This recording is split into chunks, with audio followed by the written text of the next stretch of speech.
Okay, good day guys. Today, tuturo ko sa inyo kung paano i-set ang ignition timing ng inyong sasakyan. Okay, gamit ang timing light. Okay. So, ang correct way ng pagsiset ng ignition timing, of course, yung paggamit ng timing light. Okay. So, kung meron ako isang video noon na nag-set ako ng ignition timing without timing light. Okay, so pinagbigyan ko lang yung mga nag-request sa akin kasi wala silang timing light. Okay, so right now, tuturo ko sa inyo kung paano mag-set ng ignition timing using timing light and RPM gauge. Okay. Okay guys, so based dito sa manufacturer specification ng Mitsubishi 4G13, standard ignition timing niya is 9 degrees before top dead center at 800 RPM. Okay, without manifold with manifold vacuum rather. Okay, so 9 degrees before top dead center. Okay, so paanda rin natin yung makina. Gagamit tayo ng RPM gauge. Kung yung kotse nyo meron na kayo naka pre-installed na RPM gauge, pwede nyo gamitin yon. So itong model kasi ng Lancer na to wala siyang RPM gauge. So gagamit ako ng external tester. Okay? Yan. And then, of course, timing light. Okay, sa paggamit ng timing light, okay, ito yung wires nyan, clamp, positive clamp, of course sa positive ng battery. Okay. Then yung negative clamp sa negative. Then ito yung signal pick up. Ang signal pick up lagi yung kinakabit sa high tension wire na nakakonekta sa spark plug number 1. Okay? Para malaman ng spark plug number 1 kung nasa ng front ng engine, ando ng front. So 1, andito yung 1, 2, 3, and 4. So sa spark plug number 1 tayo magkakabit ng signal pick up. Okay. And then, RPM gauge, siset ko sa 4 cylinders. Okay, since 4 cylinder, ang kotse na 4G13. And then, itong test probe sa distributor, negative terminal ng ignition coil. Okay, so nasa loob ang ignition coil ng distributor. Okay, dalawa lang yung wire na yan. Okay, yung isa dyan is positive. Isa yung negative. Then, sa negative natin siya i-connect. Okay. Yan. Then paanda rin natin ngayon yung makina.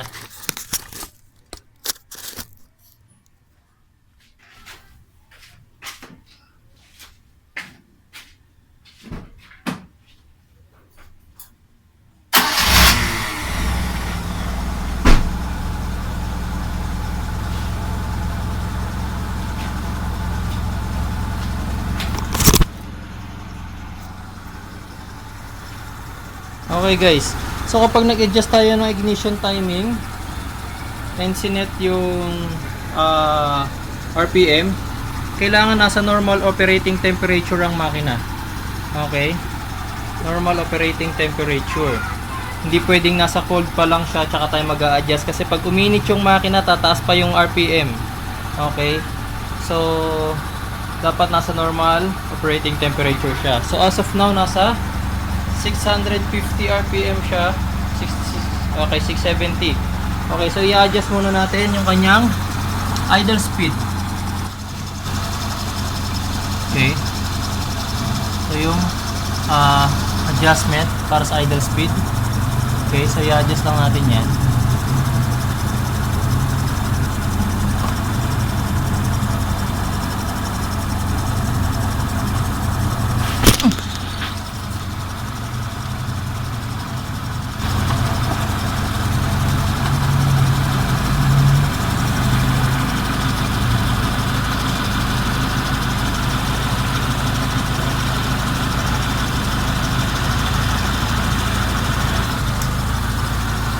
Okay.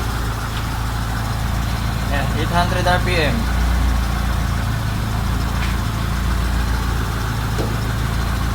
Okay. 81, 82. Okay. And then, since nasa tamang RPM na siya, 800 RPM, check na natin ngayon yung timing, ignition timing.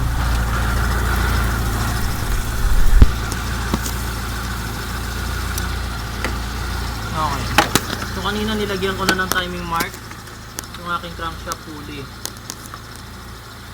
Ayan. So as of now, nasa 8 degrees siya. 8 degrees before top dead center. Okay.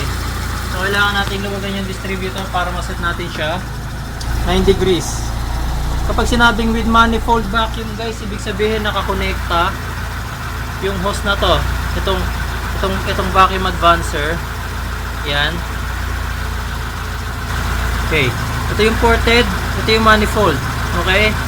So kapag hinugot yan, ayan, magbabago yung andar ng makina, babagsak din pati yung RPM tsaka yung ignition timing. Okay?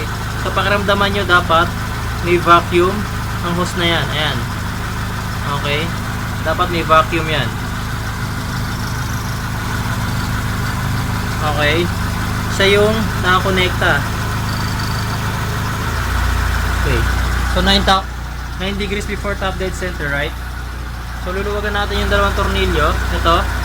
Tsaka to.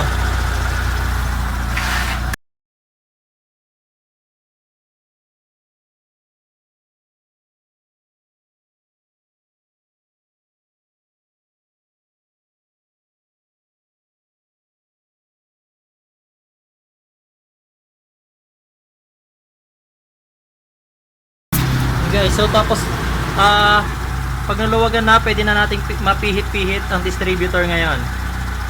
Okay?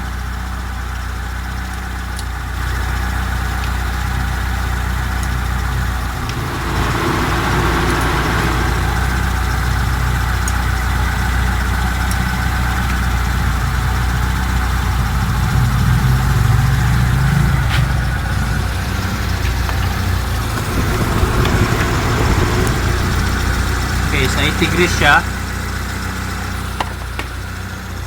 Kaya ko lang muna ng penny.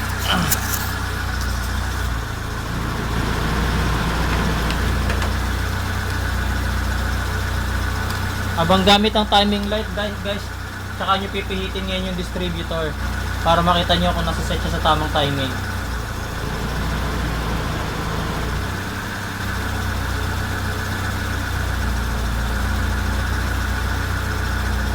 Okay. Okay. So right now, nasa 9 na siya. Ayan, kung makikita nyo, nasa 9 degrees before top dead center na siya. Ayan. Okay.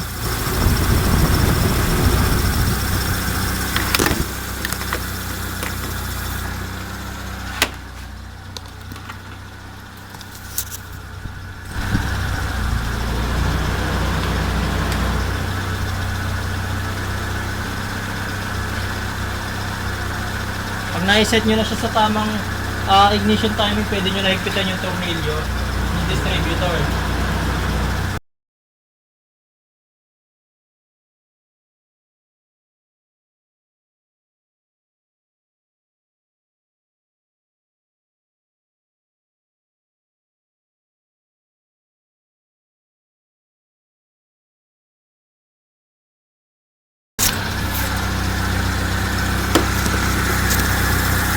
Ayan. So makikita nyo nasa 9 degrees before top dead center na siya ngayon. Okay. Okay. So nung nag-adjust tayo ng ignition timing guys, mapapansin nyo tumaas yung RPM natin ngayon. Ay RPM at idle. Okay, so bababaan natin ulit dyan to 800 RPM.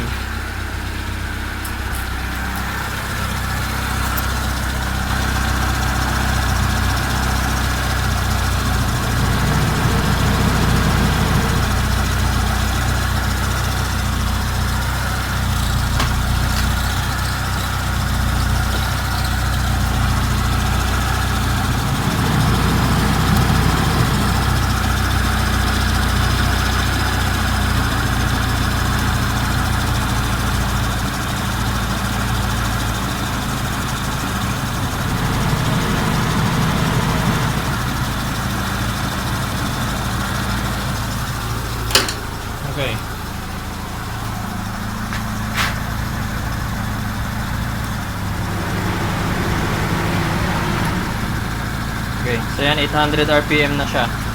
Okay, so check natin ulit yung ignition timing kung nagbago pa.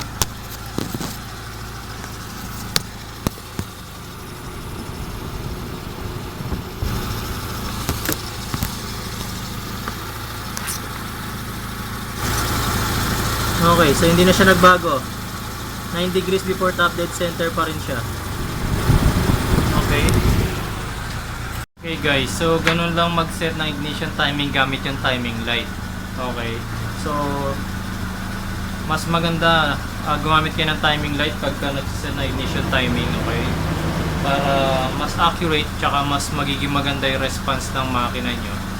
Okay. Tsaka yun naman talaga yung dapat gamit ng timing light. Okay. So yun lang, maraming salamat.